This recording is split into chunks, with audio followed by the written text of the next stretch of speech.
ওম শান্তি। আজ 2/10/2023 প্রাত মুরলি। বাবা বলেছেন, মিষ্টি বাচ্চারা, নতুন দুনিয়ার জন্য বাবা তোমাদের সমস্ত নতুন কথা শোনাচ্ছেন, নতুন মত দিচ্ছেন। সেই জন্য ওনার অনন্য গতিমতির গায়ন করা হয়ে থাকে। আজকের প্রশ্ন, দয়াময় বাবা সকল বাচ্চাদেরকে কোন বিষয়ে সাবধান করে উচ্চ ভাগ্যের অধিকারী করে দেন? উত্তর, বাবা বলেন, বাচ্চারা, উচ্চ ভাগ্য গড়ে তুলতে হলে সার্ভিস করো। যদি সার্ভিস না করে খাও আর শুয়ে থাকো, তাহলে উচ্চ ভাগ্য গড়ে তুলতে পারবে না। সার্ভিস ব্যতীত ভোজন করা অনুচিত। সেজন্য বাবা সাবধান করেন, সব কিছুই নির্ভর করছে পড়াশোনার উপর। তোমাদের অর্থাৎ ব্রাহ্মণদের পড়তে এবং পড়াতে হবে, প্রকৃত গীতা শোনাতে হবে। বাবার কৃপা হয়, সেই জন্য প্রতিটি কথায় আলোকপাত করতে থাকেন। গীত, যেদিন থেকে মিলিত হয়েছি তুমি আমি। ওম শান্তি। আধ্যাত্মিক পিতা বোঝান, যখন বাচ্চারা অসীম জগতের বাবাকে পায়, তখন তিনি প্রত্যেকটি নতুন কথা শুনিয়ে থাকেন। কারণ এই বাবা নতুন দুনিয়া স্থাপন করেন। মানুষ তো এরকম নতুন কথা শোনাতে পারে না। বাবা, যাকে হ্যাভেনলি গডফাদার বলা হয়ে থাকে, সেই অসীম জগতের বাবা স্বর্গের স্থাপনা করেন, নরকের স্থাপনা করেন রাবণ। 5 বিকার নারীর মধ্যে 5 বিকার পুরুষের মধ্যে, সেটি হয়ে গেল রাবণ সম্প্রদায়। তাহলে এই নতুন কথা শোনালেন, তাই না? স্বর্গের স্থপতি হলেন পরম পিতা পরমাত্মা, যাকে রাম বলা হয়। নরক তৈরি করে রাবণ, যার চিত্র তৈরি করে প্রতি বছর জ্বালিয়ে থাকে। একবার জ্বালানো হয়ে গেলে তখন আবার তার এফিজি থোড়াই দেখতে পাওয়া যাবে। সেই আত্মা গিয়ে অন্য শরীর ধারণ করে ফিচার্স ইত্যাদি বদল হয়ে যায়। এ তো রাবণের সেই ফিচার প্রতি বছর তৈরি করে আর জ্বালিয়ে থাকে। বাস্তবে যেমন নিরাকার শিব বাবার কোনো ফিচার নেই, তেমনি রাবণেরও কোনো ফিচার নেই। এই রাবণ হলো বিকার। বাবা এ কথা বোঝান। মানুষ ভক্তি মার্গে কি চায়? ভগবান আসেনি ভক্তির ফল প্রদান করতে অথবা রক্ষা করতে, কারণ ভক্তিতে অনেক দুঃখ রয়েছে। সেখানে সুখ হলো অল্পকালের, ক্ষণভঙ্গুর। ভারতবাসীদের জীবন হলো সম্পূর্ণ দুঃখময়। কারোর সন্তান মারা গেছে, কেউ দেউলিয়া হয়ে গেছে, জীবন তো দুঃখী থাকে, তাই না? বাবা বলেন, আমি আসি সকলের জীবনকে সুখী করতে। বাবা এসে নতুন কথা বলেন। তিনি বলেন, আমি এসেছি স্বর্গের স্থাপনা করতে। ওখানে তোমরা বিকারে যাবে না। ওটা হলো নির্বিকারী রাজ্য, এটা হলো বিকারী রাজ্য। আমাদের সেই স্বর্গের রাজ্য চাই, তাহলে তা বাবাই স্থাপন করেন। নরকের রাজ্য রাবণ স্থাপন করেন। সেই জন্য বাবা জিজ্ঞাসা করেন, তোমরা স্বর্গে যাবে? বৈকুণ্ঠের মহারাজা মহারানী বিশ্বের মালিক হবে? এ কোনো বেদ শাস্ত্রাদির কথা নয়। বাবা এরকম বলেন না যে রাম রাম বলো বা দুয়ারে দুয়ারে ধাক্কা খাও, মন্দির তীর্থাদিতে যাও অথবা গীতা ভগবত ইত্যাদি বসে পড়ো। না, সত্যযুগে তো শাস্ত্র থাকে না। তোমরা অবশ্য কতই না বেদ শাস্ত্রাদি পড়ো, যজ্ঞ জপ দান পুণ্যাদি করো। এ হলোই ধাক্কা খাওয়া। এর থেকে প্রাপ্তি কিছুই নেই, কোনো এইম অবজেক্ট নেই। আমি তোমাদের স্বর্গের মালিকে পরিণত করতে এসেছি। এই সময় সকলেই হলো নরকবাসী। যদি কাউকে বলো যে তোমরা হলে নরকবাসী, তাহলে বিগড়ে যাবে। বাস্তবে তোমরা জানো নরক কলিযুগকে আর স্বর্গ সত্যযুগকে বলা হয়ে থাকে। বাবা বৈকুণ্ঠের বাদশাহী নিয়ে এসেছেন। তিনি বলেও থাকেন, স্বর্গের মালিক হতে চাইলে তখন পবিত্র অবশ্যই হতে হবে। সমস্ত রকমের মূল কথাই হলো পবিত্রতার ওপর। অনেক মানুষেরা তো বলে, আমরা কখনোই পবিত্র থাকতে পারবো না। আরে, তোমাদের পবিত্র করি স্বর্গে যাওয়ার জন্য। প্রথমে শান্তিধামে ফিরে গিয়ে তারপর স্বর্গে আসতে হবে। সকল ধর্মাবলম্বীদের উদ্দেশ্যে বলা হয়, দেহ ত্যাগ করে অশরীরী হয়ে যেতে হবে। সেই জন্য দেহ অভিমানকে ভেঙে দাও। আমি হলাম খ্রিস্টান, আমি বৌদ্ধ, এসব হলো দেহের ধর্ম। আত্মা তো সুইট হোমে থাকে। তাহলে এখন বাবা বলেন মুক্তিধামে ফিরে যাবে, সেখানে তোমরা শান্তিতে থাকবে। বলো তোমরা কিভাবে ফিরে যেতে পারো? আমায় অর্থাৎ বাবাকে আর নিজের সুইট হোমকে স্মরণ করো। দেহের সব ধর্মকে পরিত্যাগ করো। এ হলো মামা, কাকা, চাচা, এই সব দেহের সম্বন্ধকে ত্যাগ করো। নিজেকে দেহি মনে করো, আমায় স্মরণ করো। এটাই হলো পরিশ্রম। আর আমি কিছুই শোনাই না। সাচ্চাদি যা কিছু পড়েছ সেসব ত্যাগ করো। আমি নতুন দুনিয়ার জন্য তোমাদের নতুন মত প্রদান করি। বলা হয়ে থাকে, তাই না, ঈশ্বরের গতি এবং মতি হলো অনন্য। গতি বলা হয় মুক্তিকে। বাবা নতুন কথা শুনিয়ে থাকেন, তাই না? মানুষও যখন শোনে তখন বলে, এ তো হলো নতুন কথা, এখানে শাস্ত্রের কোনো কথা নেই। এমনিতে তো হলো গীতারই কথা, কিন্তু মানুষ তো গীতাকেও খণ্ডিত করে দিয়েছে। আমি তো গীতা পুস্তক কিছুই হাতে নিয়ে বলছি না, ওসব তো পরে রচিত হয়। তোমাদের জ্ঞান শুনিয়ে থাকি।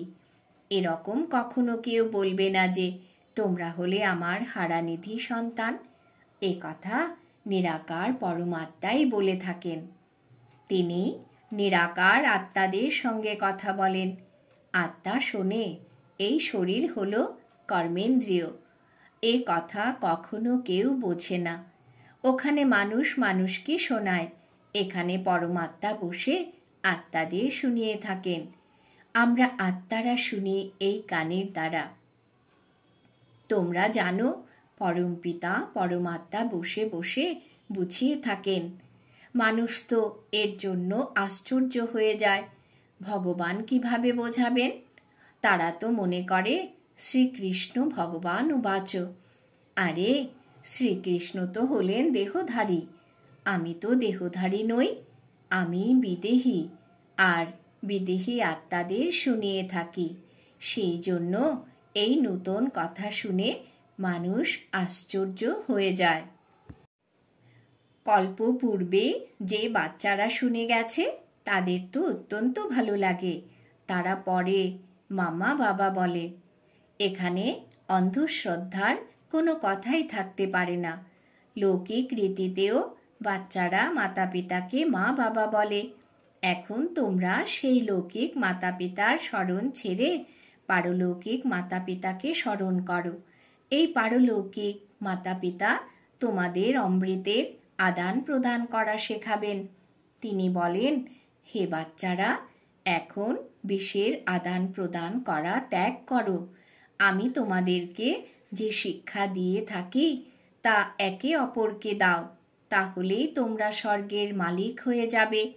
অল্প শুনলে তাহলেও স্বর্গে চলে আসবে, কিন্তু অন্যদের নিজের সমান তৈরি করতে না পারলে তখন গিয়ে দাসদাসী হবে। দাস দাসীদের মধ্যেও নম্বরের অনুক্রম রয়েছে। বাচ্চাদের প্রতিপালনকারী দাস দাসীরা অবশ্যই ভালো পদমর্যাদা যুক্ত হবে। এখানে থেকেও যদি না পড়ে তাহলে দাস দাসী হয়ে যায়। প্রজাদের মধ্যেও নম্বরের অনুক্রম রয়েছে। যে ভালোভাবে পড়ে সে কত উচ্চ পদ পায়। প্রজায় ধনশালীদেরও দাস দাসী থাকবে। প্রত্যেককে নিজের চেহারা দেখতে হবে। আমরা কে হওয়ার উপযুক্ত হয়েছি? বাবাকে কেউ যদি জিজ্ঞাসা করে, বাবা তৎক্ষণাৎ বলে দেবেন। বাবা তো সব কিছু জানেন আর প্রমাণ করে বলেন যে এই কারণে তুমি এই হবে। অবশ্যই সারেন্ডার করেছ, তারও হিসেব নিকেশ রয়েছে। সারেন্ডার করেছে কিন্তু কোনো সার্ভিস করে না, কেবল ভোজন পান করতে থাকে। তাহলে যা দিয়েছে তা খেয়ে দিয়ে শেষ করে দেয়। যা দিয়েছে তাই খেয়েছে, সার্ভিস করেনি। তাহলে গিয়ে থার্ড ক্লাস দাস দাসী হবে। হ্যাঁ, সার্ভিস করে এবং খাওয়া দাওয়াও করে তাহলে ঠিক আছে। কাজকর্ম কিছুই করে না আর খেয়ে খেয়ে শেষ করে দেয়, তাহলে তো আরোই বোঝা চেপে যায়। এখানে থাকে যা দেয় তাই খেয়ে নেয়। অবশ্যই যে দেয় না কিন্তু সার্ভিস করে অনেক, তাহলে সে উচ্চ পদ প্রাপ্ত করে নেয়। মাম্মা ধনসম্পদ কিছুই দেয়নি কিন্তু পদ অনেক উচ্চ পায়, কারণ বাবার রুহানি সার্ভিস করে। হিসাব রয়েছে, তাই না? অনেকের নেশা থাকে। আমরা তো সব কিছু দিয়ে দিয়েছি, সারেন্ডার হয়েছি, কিন্তু খেয়েও তো থাকো, তাই না? বাবার মতন তো সকলেই বলে। সার্ভিস করে না, খায় আর শেষ করে দেয়। কথিত রয়েছে, তাই না? যে শুয়ে থাকে সে হারিয়ে ফেলে। 8 ঘন্টা সার্ভিস করা ব্যতীত খাওয়া অনুচিত। খেতে থাকলে তখন জমা কিছুই হবে না, তাহলে সার্ভিস করতে হবে। বাবাকে তো সব কিছু বলে দিতে হয়, তাই না? যেন কেউ এরকম না বলে যে আমাদের কেন বলা হয়নি। বাবা সব কিছু দিয়েছেন আর তারপরেও সার্ভিসও তো করতে থাকেন, সেই জন্য উচ্চ পদ রয়েছে। সার্ভিস না করে সারেন্ডার হয়ে আর বসে বসে খেতে থাকলে তখন কি হবে? কি পদ পাবে? শ্রীমতানুসারে চলে না। বাবা বিশেষভাবে বোঝাচ্ছেন। এই রকম নয় যে পরে আগতরা বলবে যে আমার পদ এরকম কেন হলো। তখন বাবা বোঝান, সার্ভিস না করা, ফ্রিতে খাওয়া, তার ফল কল্প কল্পান্তরের জন্য এমন হয়ে যাবে। সেই জন্য বাবা সাবধান করেন। বোঝা উচিত, কল্প কল্পান্তরের জন্য আমাদের পদ ভ্রষ্ট হয়ে যাবে। বাবার দয়া হয়, সেই জন্য প্রতি কথায় আলোকপাত করতে থাকেন। সার্ভিস না করলে তখন উচ্চ পদ পেতে পারবে না। যারা গৃহস্থী জীবনেও থেকেও সার্ভিস করে তাদের পদ অনেক উঁচু। সবকিছু নির্ভর করছে পড়া এবং পড়ানোর উপর। তোমরা হলে ব্রাহ্মণ, তোমাদের প্রকৃত গীতা শোনাতে হবে। লৌকিকে তো হাতে পুস্তকাদি তুলে নেয়, তোমাদের হাতে কিছুই নেই। তোমরা হলে সত্যিকারের ব্রাহ্মণ।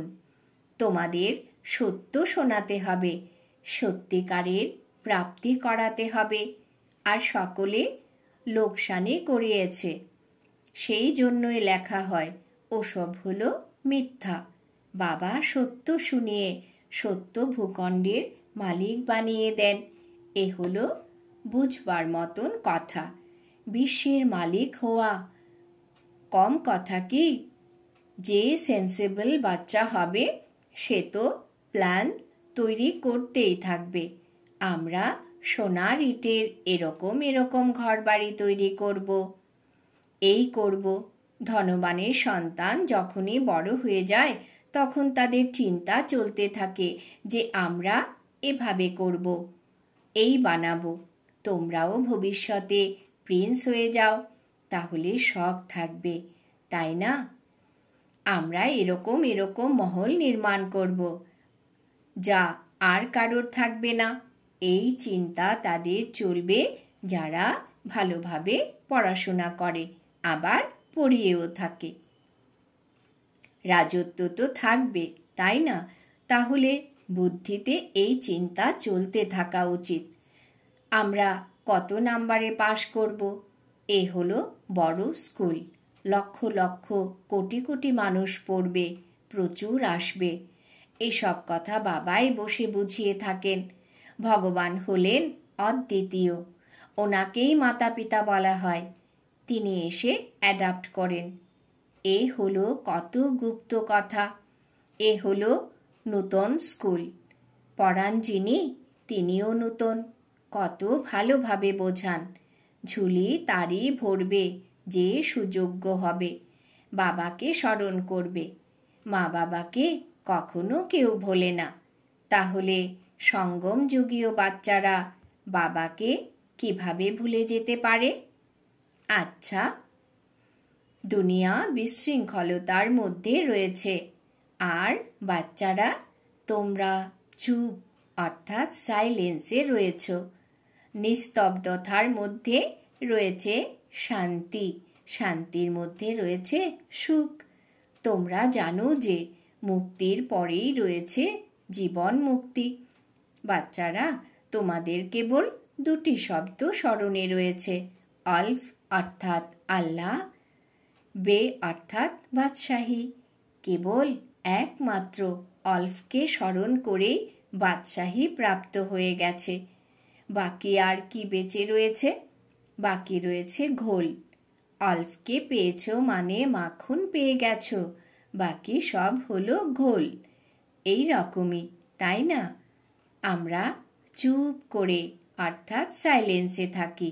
জানি যে চুপ করে থেকে আমরা শ্রীমত অনুসারে চলতে থাকি। কিন্তু ওয়ান্ডার হলো এই যে বাচ্চারা আলফকেও সম্পূর্ণরূপে স্মরণ করে না, ভুলে যায়। মায়া তুফান নিয়ে আসে। বাবাও বলেন, মনমনা ভব মধ্যাজি ভব। গীতায় শব্দগুলো রয়েছে।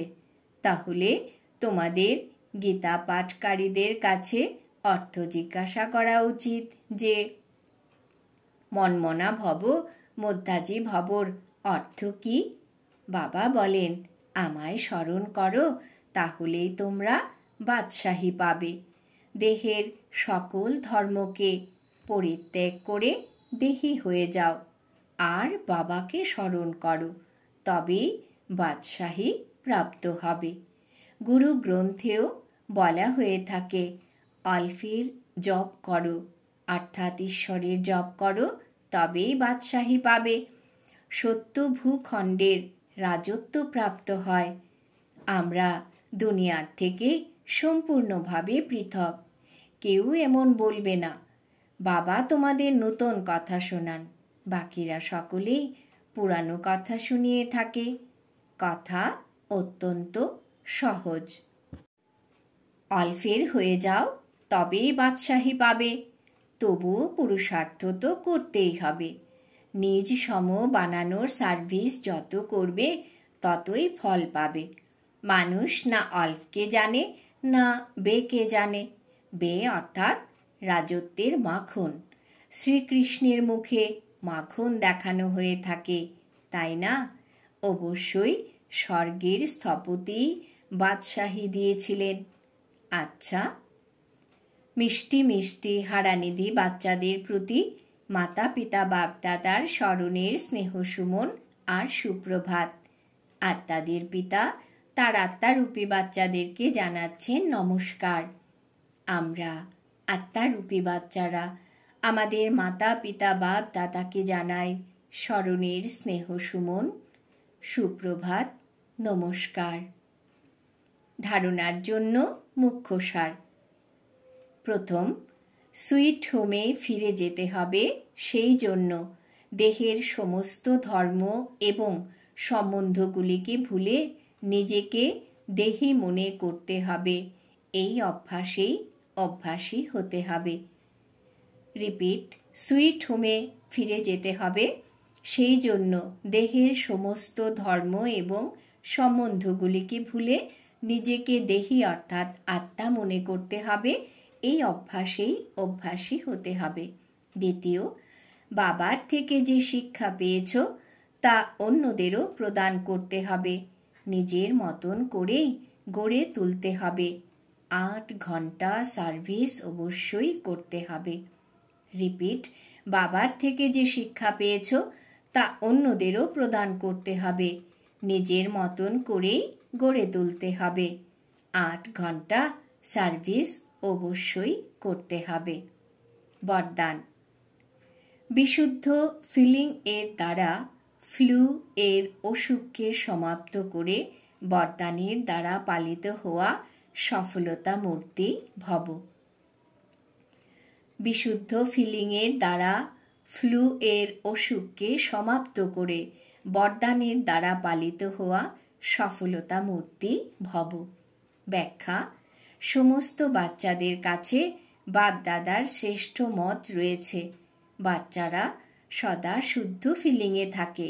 আমি হলাম সর্বশ্রেষ্ঠ, অর্থাৎ কোটি কোটির মধ্যে কোনো আত্মা। আমি হলাম দেবাত্মা, মহান আত্মা, বিশেষ পার্টধারী আত্মা। এই ফিলিংয়ে থাকো, তাহলে ব্যর্থ ফিলিংয়ের ফ্লো আসতে পারবে না। যেখানে এই শুদ্ধ ফিলিং রয়েছে সেখানে অশুদ্ধ ফিলিং আসতে পারে না। এর জন্য ফ্লুয়ের অসুখ থেকে অর্থাৎ পরিশ্রম থেকে বেঁচে যাবে। আর সর্বদা নিজেকে এমন অনুভব করবে যে আমি বরদানের দ্বারা লালিত পালিত হচ্ছি, সেবায় সফলতা প্রাপ্ত করছি।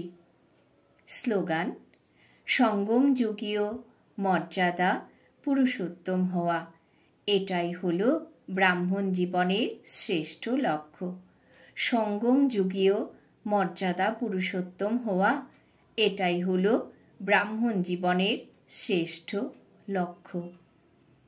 আজকের সমান: আমি বাবার বরদানের দ্বারা পালিত হওয়া সফলতা মূর্ত আত্মা।